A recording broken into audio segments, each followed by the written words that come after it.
सूरज की किरणों में अमृत का वो प्रकाश, हर नई सुबह के साथ यीशु राजा है अब। अंधकार से जो लड़ती उसकी वाणी है आप, उसकी वाणी है आप, उसकी वाणी है आप। अमृत वाणी, अमृत वाणी, अमृत वाणी, अमृत वाणी, अमृत वाणी।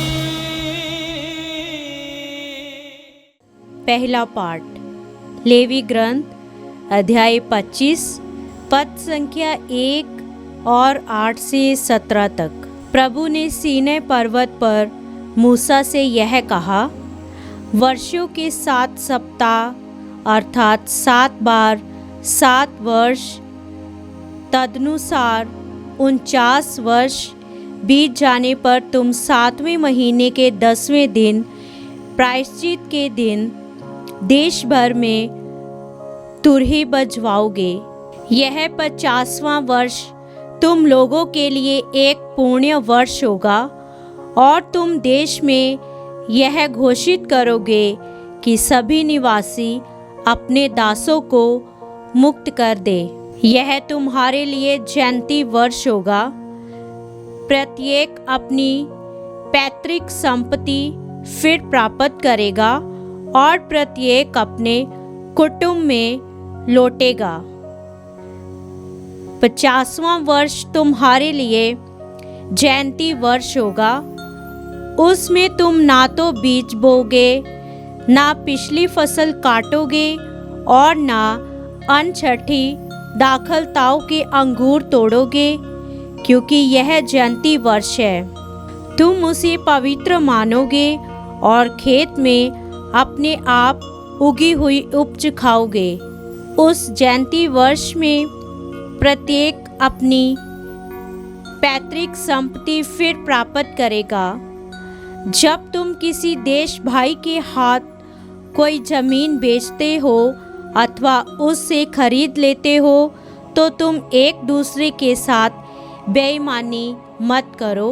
जब तुम किसी देश भाई से कोई जमीन खरीदते हो तो उसका ध्यान रखो कि पिछले जयंती वर्ष के बाद कितने बरस बीत गए हैं और बाकी फसलों की संख्या के अनुसार बेचने वालों को विक्रय मूल्य निर्धारित करना चाहिए।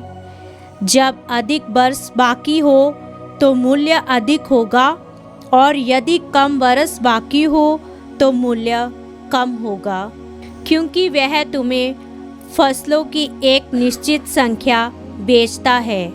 तुम अपने देश भाई के साथ बेईमानी मत करो, बल्कि अपने ईश्वर पर श्रद्धा रखो, क्योंकि मैं तुम्हारा प्रभु ईश्वर हूँ। यह प्रभु की वाणी है। ईश्वर को धन्यवाद। अनुवाक्य। हे ईश्वर, राष्ट्र तेरी स्तुति करे, सभी राष्ट्र तेरी स्तुति करे। हे ईश्वर, राष्ट्र तेरी स्तुति करे, सभी राष्ट्र तेरी स्तुति करे। हे ईश्वर, हम पर दया कर और हमें आशीष दे। हम पर प्रसन्न होकर दया दृष्टि कर। पृथ्वी के निवासी तेरा मार्ग समझ ले। सभी राष्ट्र तेरा मुक्ति विधान जान जाए। अनुवाक्य। हे ईश्वर, राष्ट्र तेरी स्तुति करे, सभी राष्ट्र तेरी स्तुति करे। सभी राष्ट्र उल्लसित होकर आनंद मनाए, क्योंकि तू न्यायपूर्वक संसार का शासन करता है। तू निष्पक्ष होकर पृथ्वी के देशों का शासन करता और सभी राष्ट्रों का संचालन करता है। अनुवाक्य। हे ईश्वर, राष्ट्र तेरी स्तुति करे, सभी राष्ट्र तेरी स्तुति करे। पृथ्वी ने फल उत्पन्न किया है, क्योंकि हमारे ईश्वर ने हमें आशीर्वाद दिया है। ईश्वर हमें आशीर्वाद प्रदान करता रहे और समस्त पृथ्वी उस पर श्रद्धा रखे। अनुवाक्य। हे ईश्वर, राष्ट्र तेरी स्तुति करे, सभी राष्ट्र तेरी स्तुति करे। जय घोष, हालेलुया। धन्य है वे जो धार्मिकता के कारण अत्याचार सहते हैं, स्वर्ग राज्य उन्हीं का है। हालेलुया। संत मत्ती के अनुसार पवित्र सुसमाचार अध्याय 14 पद संख्या 1 से 12। उस समय राजा हेरोद यीशु की चर्चा सुनने लगा और उसने अपने दरबारियों से कहा, ये यूहन्ना बपतिस्मा है, ये जी उठा है, इसलिए ये महान चमत्कार दिखा रहा है। हेरोद ने अपने भाई फिलिप की पत्नी हेरोदियस के कारण यूहन्ना को गिरफ्तार किया और बांधकर बंदी गृह में डाल दिया था, क्योंकि यूहन्ना ने उससे कहा था उसे रखना अपने लिए उचित नहीं है। हेरोद यूहन्ना को मार डालना चाहता था, किंतु वह जनता से डरता था, क्योंकि वह यूहन्ना को नबी मानती थी।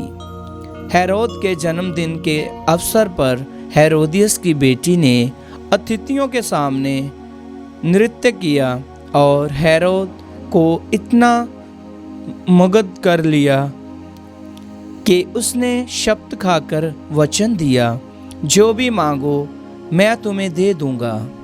उसकी माँ ने उसे पहले से सिखा दिया था, इसलिए वह बोली, मुझे इसी समय थाली में यूहन्ना बपतिस्मा का सिर दीजिए। हेरोद को धक्का लगा, परंतु अपनी शपथ और अतिथियों के कारण उसने आदेश दिया कि उसे सिर दे दिया जाए और प्यादों को भेजकर उसने बंदी गृह में यूहन्ना का सिर कटवा दिया। उसका सिर थाली में लाया गया और लड़की को दिया गया और वह उसे अपनी माँ के पास ले गई। यूहन्ना के शिष्य आकर उसका शव ले गए। उन्होंने उसे दफनाया और जाकर यीशु को इसकी सूचना दी।